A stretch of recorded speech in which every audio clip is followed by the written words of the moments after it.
eles só falam para eles. Eles não querem que nem eu, nem você os entenda, porque talvez nem eles se entendam. Olha, mas que assunto é esse que tu quer abordar neste vídeo? Que papo louco é esse? Você vai entender que esse papo parece que não tem sentido, mas você vai entender o sentido dele depois da vinheta.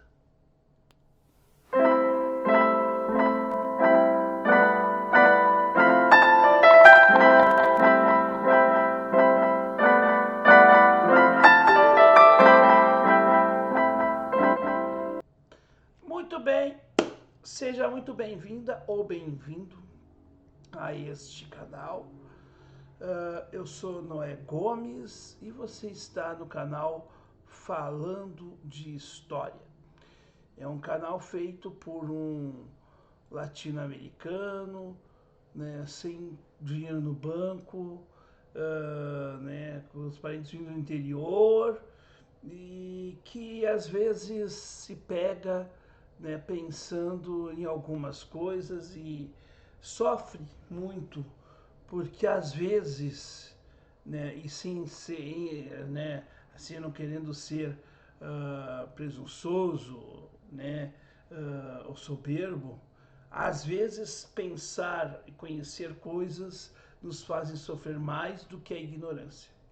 A ignorância, às vezes, ela até ela age como um verdadeiro analgésico. Mas como a gente busca se livrar da, da, da ignorância, porque assim como o tártaro, a ignorância, ela afrouxa, nos destrói, e o tártaro destrói e afrouxa os nossos dentes, nós temos que fugir da ignorância, né? Mas às vezes a vontade de querer ser ignorante, ser, desculpa a palavra que eu vou usar, tá, YouTube? Ser tosco, ser assim, né, escroto, mas eu não consigo ser, gente, eu não consigo ser. E por que eu tô falando isso? Agora eu tô fazendo esse vídeo num sábado, né, gente? Então tem gente que tá na rua, né, tomando sol, carro, moto, etc, né? Mas vamos lá. Mas por que tu tá falando isso, né? Qual é o objetivo desse teu vídeo? Esse vídeo tem um sentido de mostrar que as pessoas hoje elas não querem mais ouvir ninguém. As tribos, antigamente chamadas assim tribos, e hoje nós temos, por exemplo, né, uma tribo, duas tribos políticas que determinam inclusive os costumes culturais e sociais do nosso país. Uma usa verde e amarelo e a outra usa vermelho. E essas duas tribos, elas não estão preocupadas em agradar ninguém, pelo contrário, elas querem silenciar quem não quer seguir elas. Elas não pensam no convencimento, né? Abençoadinho, ó, abençoadinho, né? Abençoadinho, vai feliz, vai feliz. Eles não estão preocupados com o que o outro pensa, enfim. E não que a gente tem que se preocupar com aquilo que os outros pensam da gente, mas elas não se preocupam em fazer as pessoas entenderem o que eles querem, o que eles pensam. Eles estão preocupados em questionar e julgar o outro, somente isso. O outro sim, eu não vou me julgar, nunca vou me questionar e nunca vou me avaliar. Isso um bolsonarista, um petista, eles não vão conseguir nunca fazer uma autocrítica. Eles fazem a autocrítica dos outros, eles exigem que os outros façam autocrítica, mas eles não fazem a deles. É uma coisa assim um pouco tanto estranho, né? Então assim, quando a gente vê essa duplinha aí, bolsonarista e petista, e quando você vê que eles são hostis a quem não pensa como eles, e quando você vê que eles não querem em nenhum momento sentar para conversar, porque eles é da natureza deles, eles não têm interesse nenhum de conversar, de dialogar, de promover uma reflexão, porque se eles fizerem isso, eles vão romper com a essência deles. Eles estão tão amargurados e tão impregnados desta coisa do isolamento, do isolamento, que eles precisam dizer que a vida fora da bolha deles ou da caverna deles E aí eu me lembro daquela grande parábola, né, da grande parábola do filósofo Platão. Na verdade, petistas e bolsonaristas são aqueles, né, que estão dentro da caverna, né, lá no meio da caverna, que não querem sair da caverna, porque é muito confortável, porque tem a sombra, né, tem a sombra, não tem o calor da fogueira, né, a fogueira da vaidade é uma coisa muito interessante. Né, as pessoas querem a fogueira da vaidade em volta delas, elas querem pessoas que os aplaudam o tempo todo, as pessoas não querem mais amigos, as pessoas querem gente que elogia-as o tempo todo, que as paparique o tempo todo, que as mime o tempo todo. E não querem a pessoa que diga, Noé, tu tá fazendo tal coisa desse jeito, tá totalmente errado. O Noé não quer mais isso. O Noé quer que as pessoas o elogiem o tempo todo. E não é a crítica, aquela crítica do recalque, que é o que a gente percebe nessas duas turminhas aí, tanto do bolsonarismo quanto do lulismo. Não, não, não. É a crítica que eu estou falando construtiva no sentido de ser uma observação com amor. Eu me lembro que uma certa ocasião, eu tinha uma professora na universidade que eu me formei, que ela era fantástica, a professora Maria Angélica Zubaran. E era a apresentação de trabalho de conclusão de curso, e ela era avaliadora do trabalho lá. E é como se fosse, tá? Guardado para professores como se fosse. Né? Tu apresentou uma tese, só que tu não é no mestrado, né? Não é nem doutorado, é ali na graduação. E a gente está nervoso, tu vai apresentar o trabalho, tu fez a pesquisa e tal, e a pessoa foi lá, apresentou, o colega apresentou muito bem, diga-se de passagem. E aí a professora foi avaliar o trabalho dela. E ela avaliou com tanto carinho aquele trabalho.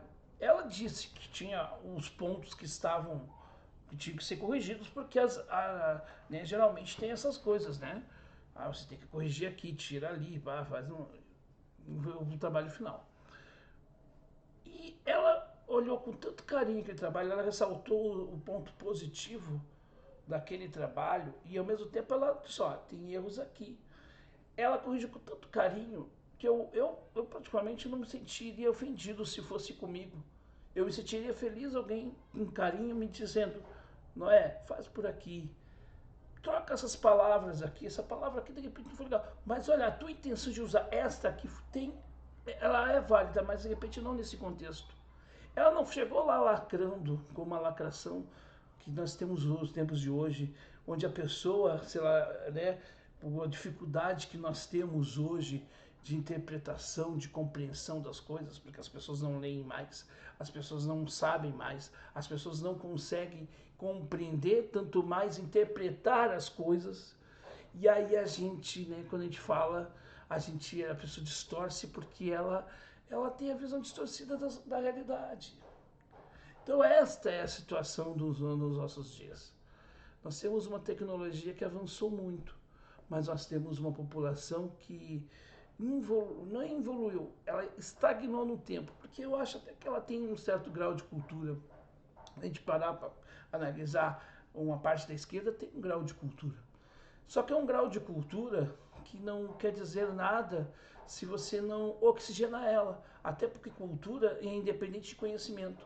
Nós temos um pessoal que pensa ser de esquerda, mas que não conhece nada do que realmente é um pensamento de esquerda, que fala a palavra misógino, achando que misógino pode ser somente um sinônimo de um palavrão, mas que não sabe o seu significado, que fala que os outros são fascistas, mas não sabe o que significa fascismo, nunca leu sequer, se falar em Hannah Arendt, os caras estão achando que de repente é uma série norte-americana, e assim nós temos outro lado lá, o cara que fala que o cara é comunista, mas o cara não sabe o que é comunismo, não entende nada do que é, o que ele está dizendo que é.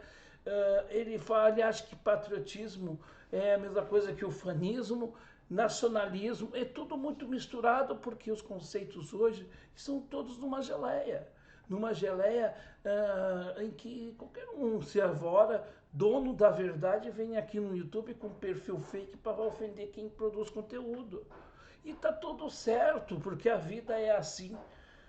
Só que eu não me sinto representado por isso, e quando eu vejo os bolsonaristas com as suas truculências e os petistas com as suas truculências falando só para si, eu entendo que eles não querem que a gente converse com eles. Eles não vão conversar com a gente.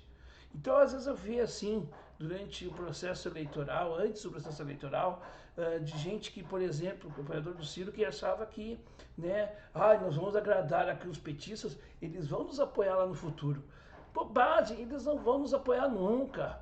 Nem bolsonarista vai nos apoiar. Porque bolsonaristas hoje estão usando o pretexto que o Ciro votou no Lula no segundo turno, como todo brasileiro tem a opção de votar nulo, branco ou no Lula, ou então no Bolsonaro, e a pessoa tem o direito de optar, por exemplo, em votar no Lula, enfim, ou no Bolsonaro, e nem necessariamente ela seja bolsonarista ou lulista.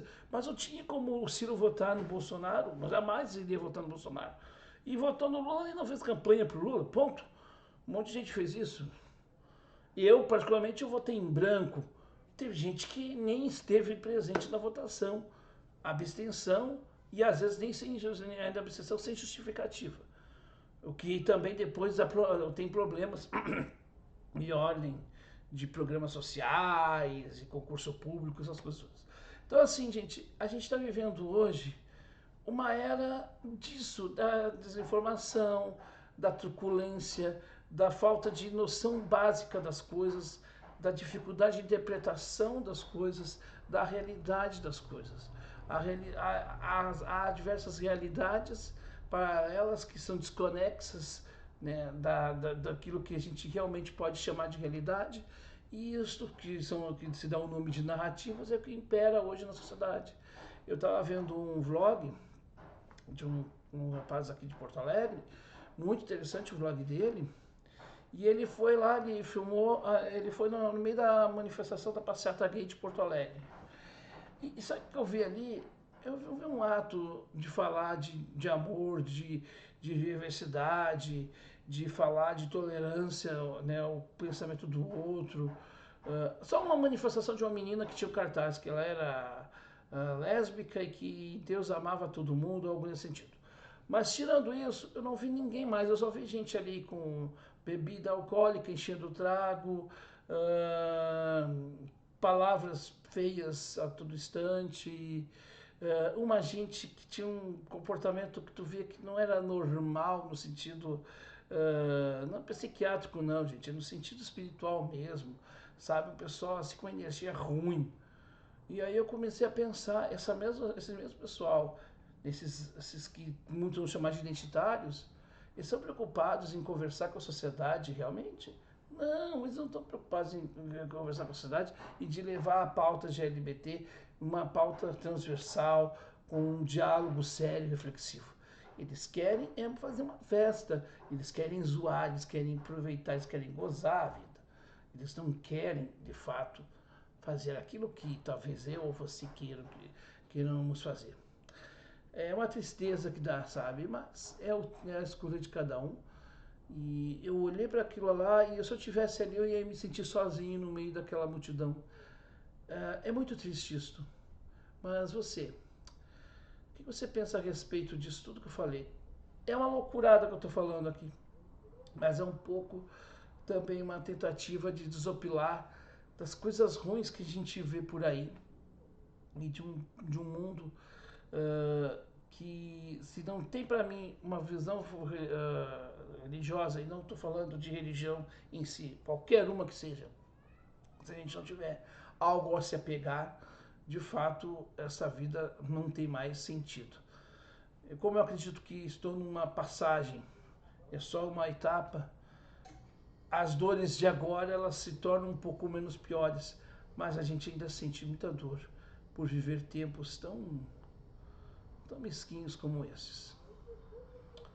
É isso, gente.